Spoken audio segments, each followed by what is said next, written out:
पिछले पार्ट में हमने देखा कि हेनरी और उसके दोस्तों ने 7 मिस्टीरियस एक्ट में ज्वाइन होने के लिए कंपटीशन में हिस्सा लिया था, पर वो उस कंपटीशन में फेल हो जाते हैं। लेकिन यहाँ पर एक एल्डर उन लोगों की बहादुरी और अक्लमंदी को देखते हुए यहाँ पर एक एल्डर जिनका नाम डॉक्टर मो है, वो उन दोनों को अपना पर्सनल स्टूडेंट बना लेते हैं। इसके बाद वो तीनों रहने के लिए डिवाइन पाम घाटी में चले जाते हैं, जो दिखने में बहुत सुंदर थी। अब आगे इस पार्ट की शुरुआत में हमें हेनरी की आवाज सुनाई देती है। हेनरी और जोंगटाई को यहाँ आए हुए पूरा 1 साल हो गया है। हेनरी बताता है कि डिवाइन पाम घाटी में आने के बाद हमारी जिंदगी बहुत अच्छे से बीतने लगी। डॉक्टर मो ने हमें कल्टीवेशन करना सिखाया, हम एक परिवार की तरह बन गए थे। हम हंसते थे, खेलते थे और खूब मजे करते थे। डॉक्टर मो ने हमें खूब सारी मेडिसिन बनाना सिखाया, जिससे हमने बहुत सारे लोगों की मदद करी और उनका इलाज किया। जब मैं बीमार पड़ता था तो जोंगटाई एक भाई की तरह मेरा ख्याल रखता था। हमने कई सारी मेडिसिन बनाना भी सीखा और हम डॉक्टर मो के मेडिसिन के बगीचे का ख्याल रखते थे। अब एक रात को डॉक्टर मो की तबीयत कुछ ज्यादा ही खराब हो जाती है, तो डॉक्टर मो हमें जंगल से कुछ मेडिसिन लाने को बोलते हैं। अगली सुबह हेनरी और जोंगटाई उस मेडिसिन को लाने के लिए चले जाते हैं। हेनरी कई परेशानियों के बाद उस मेडिसिन को पाने में कामयाब हो जाता है, पर जैसे ही वो ऊपर आकर देखता है तो जोंगटाई को कुछ वुल्फ गैंग के गुंडों ने पकड़ रखा था। हेनरी उन लोगों से बोलता है कि हम लोगों को यहाँ से जाने दो। तभी उन गुंडों में से एक बंदा बोलता है कि अगर तुमने मुझे हरा दिया तो मैं तुम्हें यहाँ से जाने दूंगा, और फिर हेनरी के साथ लड़ाई करने लगता है, जिसमें हेनरी बुरी तरह से पिटने लगता है। पर हेनरी भी इतनी जल्दी कहाँ हार मानने वाला था, तो वो दोबारा खड़ा होता है और उससे लड़ने लगता है।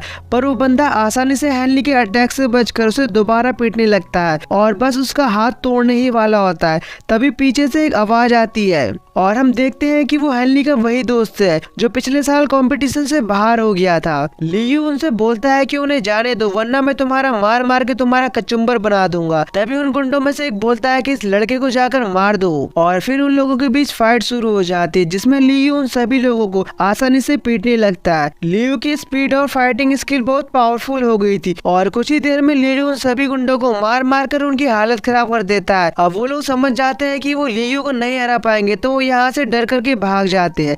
लियू बोलता है अगर तुम लोग मुझे यहाँ दोबारा दिखाई दिए तो मैं तुम्हें जान से मार दूंगा। इसके बाद हेनरी लियू से पूछता है कि तुम यहाँ कैसे आए। लियू उन्हें बताता है कि इस साल के कंपटीशन में मैंने दोबारा से हिस्सा लिया और इस कंपटीशन में मैं 2nd रैंक पर आकर मैंने 7 मिस्टीरियस एक्ट को ज्वाइन किया।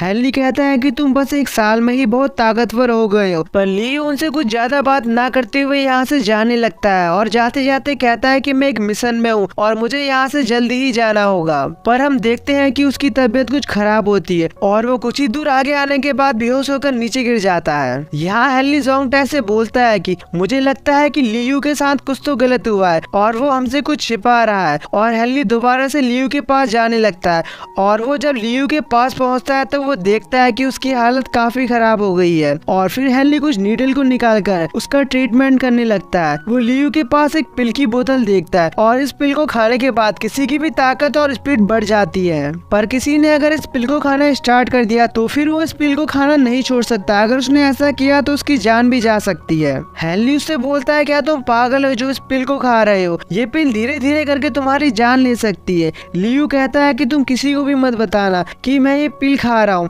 और उसके गले में शॉर्ट को रख देता है। तो हेनरी कहता है कि मैं कई सारी मेडिसिन के बारे में जानता हूँ और मैं तुम्हें पूरी तरह से ठीक करने में तुम्हारी मदद कर सकता हूँ। तो लियू भी उस पर यकीन कर लेता है। फिर व्यू चेंज होता है और हम वुल्फ गैंग के लीडर को देखते हैं। जब उसे ये पता चलता है कि उसके लोग डिवाइन पाम घाटी से पिटकर आए हैं तो वो उन पर बहुत गुस्सा करता है। बॉस उनसे बोलता है कि तुम्हारी इतनी हिम्मत कैसे हो गई कि तुम मेरी इजाजत के बिना वहाँ गए और वहाँ से पिटकर आ गए। अगर तुम मेरे भतीजे ना होते तो मैं तुम्हें अभी के अभी मार देता, और उसे यहाँ से जाने को बोलता है। तभी यहाँ पर एक बंदा बोलता है कि ये बस एक छोटा सा हादसा है, तुम चिंता मत करो, इसकी वजह से हमारी योजना खराब नहीं होगी। इसके बाद हम डॉक्टर मो को देखते हैं। वो जोंगटाई की कल्टीवेशन को चेक कर रहे थे, पर उसकी कल्टीवेशन तो अभी तक एक्टिवेट भी नहीं हुई थी, जिससे वो काफी निराश हो जाते हैं। इसके बाद वो हेनरी की कल्टीवेशन को चेक करने लगते हैं और हेनरी की कल्टीवेशन एक्टिवेट हो गई थी और ये देखकर वो बहुत खुश हो जाते हैं, पर साथ ही साथ वो एक अजीब सी स्माइल भी दे रहे थे।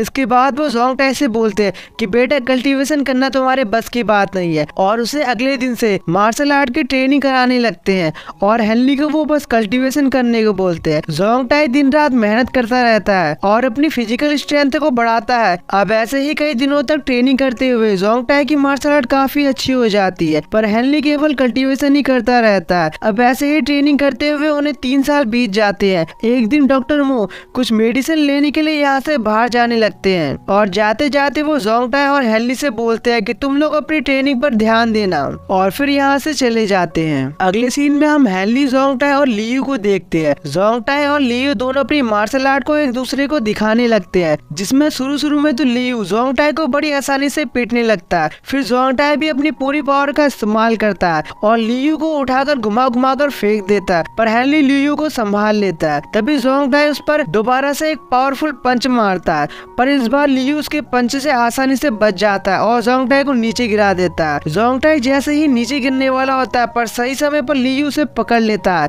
और कहता है कि तुम पहले से बहुत ताकतवर हो गए हो, पर मुझे हराने के लिए तुम्हें और प्रैक्टिस करनी पड़ेगी। इसके बाद वो हेनली से कहता है कि अब जोंगटाई भी ताकतवर हो गया है, पर तुम अभी भी कमजोर हो। डॉक्टर मो तुम्हें कोई मार्शल आर्ट क्यों नहीं सिखाते? तो हेनली कहता है कि उन्होंने मुझे मार्शल आर्ट नहीं सिखाया, पर उन्होंने मुझे कई सारी मेडिसिन के बारे में पढ़ाया है और पिल बनाना सिखाया है। तो ली उससे मजे लेते हुए कहता है कि जब अगली बार वुल्फ गैंग वाले तुम पर अटैक करे तो तुम उन्हें मेडिसिन पिल से मारकर भगाना। तभी जोंगटाई बोलता है कि मैं हेनली को प्रोटेक्ट करने के लिए यहाँ पर हूँ, जिस पर लियू कहता है कि तुम हेनली को प्रोटेक्ट करने के लिए हमेशा उसके साथ नहीं रह सकती हो और किसी की मदद लेने से अच्छा है कि तुम खुद ताकतवर बन जाओ। अब ऐसे ही वो लोग बातें करने लगते हैं।